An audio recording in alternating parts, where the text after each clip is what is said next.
Welcome to the Baboom podcast, your go-to source for expert tips on car stereo installation, vehicle wiring, and all things wiring related. Whether you're a seasoned pro or just getting started, we've got the advice to help you power up your ride. Get ready to crank up the volume on your knowledge and make your next wiring project a success. How you actually wire up a solar charging system for your trailer's battery. We've got some great info here from Baboom. Seems like they really break down the essentials. That's right. We're going to focus on the core principles, basically getting that solar energy from the panels safely, efficiently into your battery. Our goal here really is for you listening to come away with a clear, practical grasp of it all. Feel more confident maybe, or at least know what's involved. Exactly. Know what questions to ask, what to look for. And a big part of that, practicality-wise, is looking at options that make sense for trailers. Things like Copper-Clad Aluminum wire, CCA wire. Heard that mentioned? Yeah, CCA wire. It's definitely something worth talking about for trailer setups. Cost-effective, lighter. We'll get into that. Great. So let's jump in. Someone's looking at putting together a solar system for their trailer. What are the absolute must-haves, the basic building blocks? Okay, fundamentally, you're looking at 4 core elements. First up, obviously, the solar panels. Right, the collectors. Exactly. They're the energy harvesters. Right. They grab sunlight, convert it into DC, that's direct current electricity, just a steady one-way flow. And they come in different sizes, wattages. Yep, various wattages, different physical sizes, so you can kind of tailor it to how much power you need and how much roof space you actually have on the trailer. Got it. Panels grab sunlight, make DC power. What happens next? Where does that power go? Okay, next in line is the charge controller. Now, the power straight from the panels, it's DC, but it's not exactly, let's say, battery-friendly as is. Ah, okay.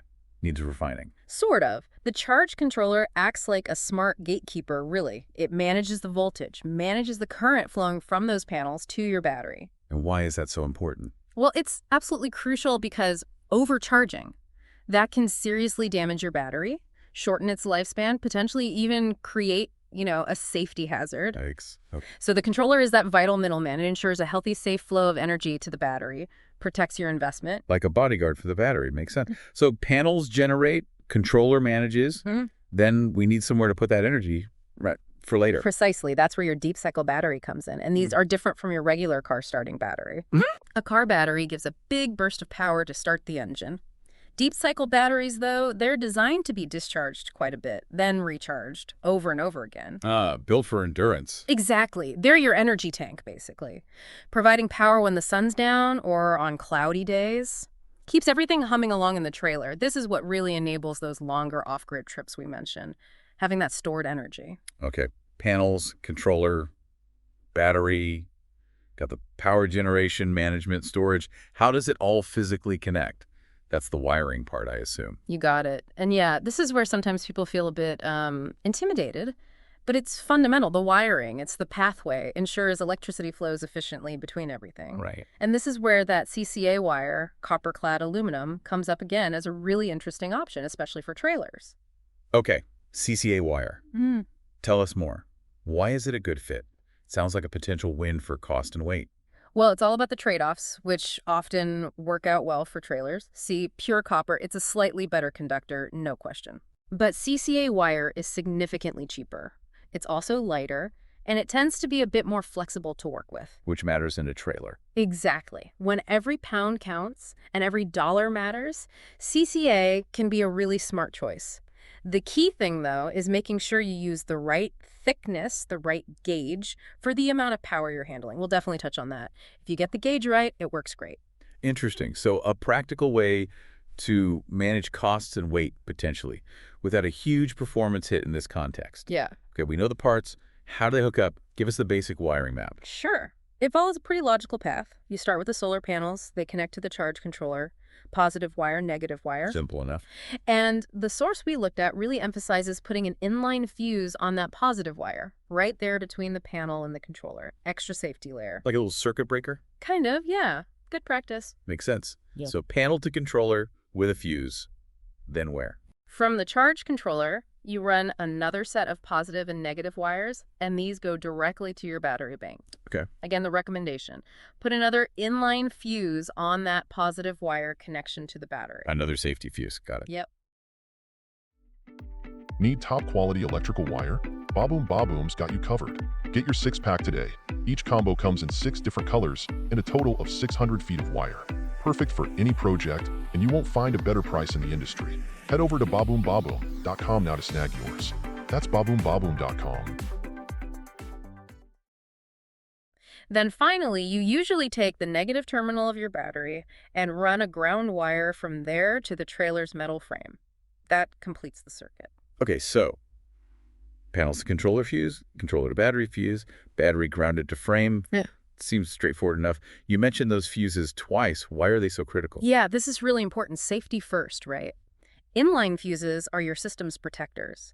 They guard against short circuits, overloads, things that could damage expensive components. Or worse. Or worse, yeah. If there's a sudden current surge, like from a crossed wire or something, the fuse is designed to blow. It breaks the circuit instantly, stops the electricity flow, prevents component damage, maybe even prevents a fire. Okay, definitely sounds non-negotiable. Absolutely. The advice to fuse any cable connected directly to a power source panels or battery is really solid. Better safe than sorry, especially in a mobile setup. For sure. Now, you mentioned wire gauge or thickness being important earlier, especially with CCA wire. Why is picking the right size wire so vital? Oh, wire gauge is fundamental. It impacts safety and efficiency. If you use wire that's too thin for the amount of current, think of amps like water flow. Okay. If the pipe is too narrow for the flow, you get resistance. In electrical terms, that resistance means power loss. The wire actually heats up. Ah, so you lose precious solar energy. You do. It just turns into heat instead of charging your battery. And worse, that heat buildup can be dangerous. It can melt insulation, potentially cause a fire. Not something you want to risk. Definitely not. So thicker wire is generally better, less resistance. Generally, yes. Yeah. Thicker wire, which confusingly has a lower AWG number, like 10 AWG is thicker than 12 AWG, allows more current to flow with less resistance.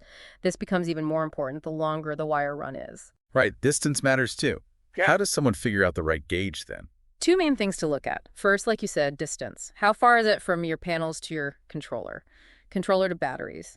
Longer runs mean you need thicker wire to minimize that voltage drop. Voltage drop, like losing pressure in a long hose. Exactly like that.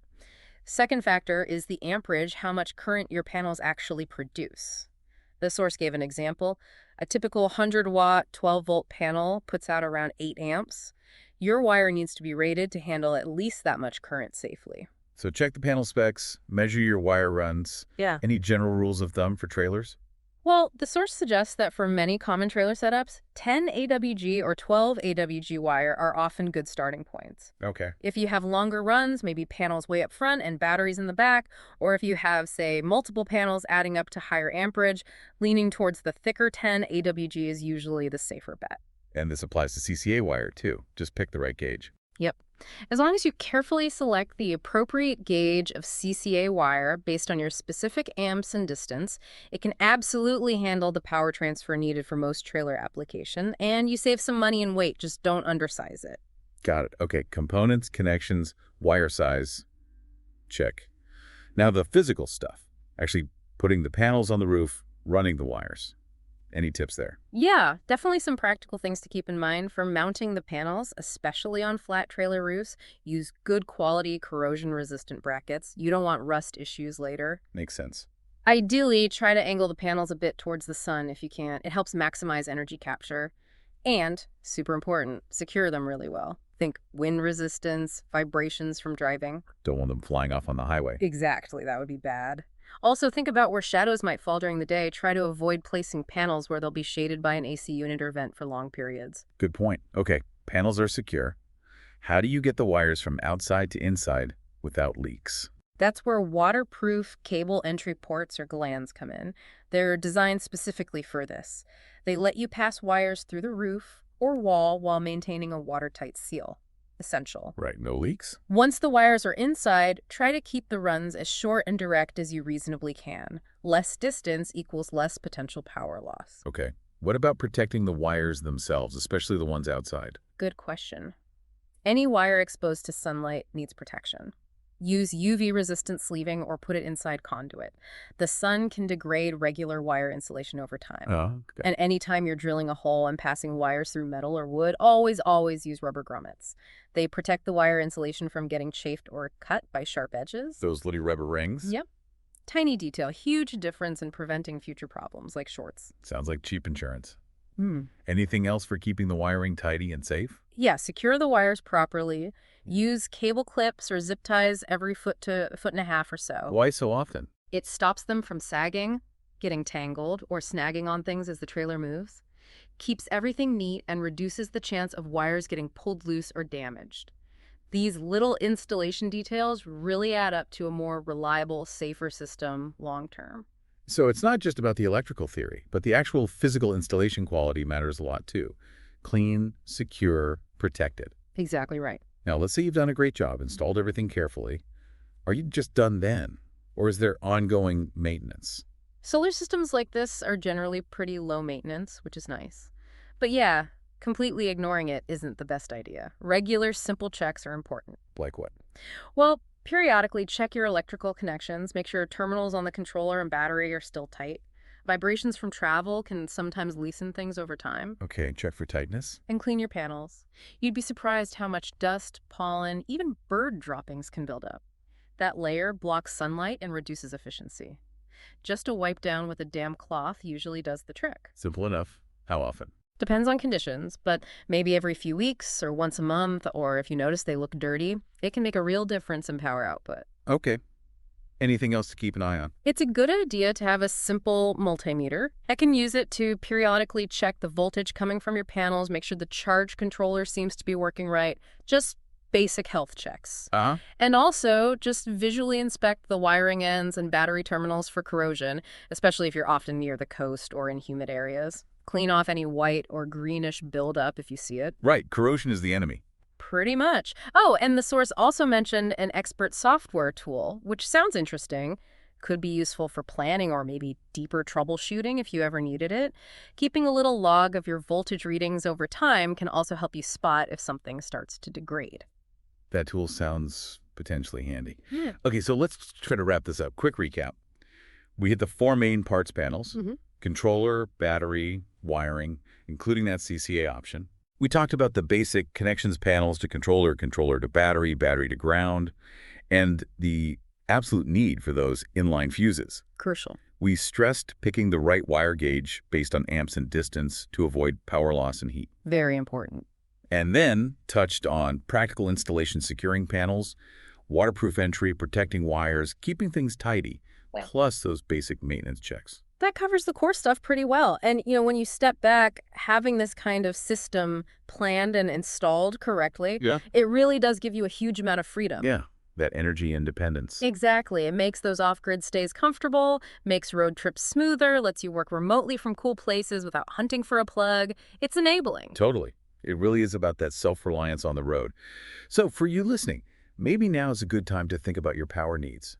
How much juice do you actually use? Yeah. What's your trailer setup like? You might want to dig a bit deeper into panel wattage, battery capacity, maybe look at some specific wiring diagrams that fit what you need. And that brings up a kind of cool final thought, doesn't it?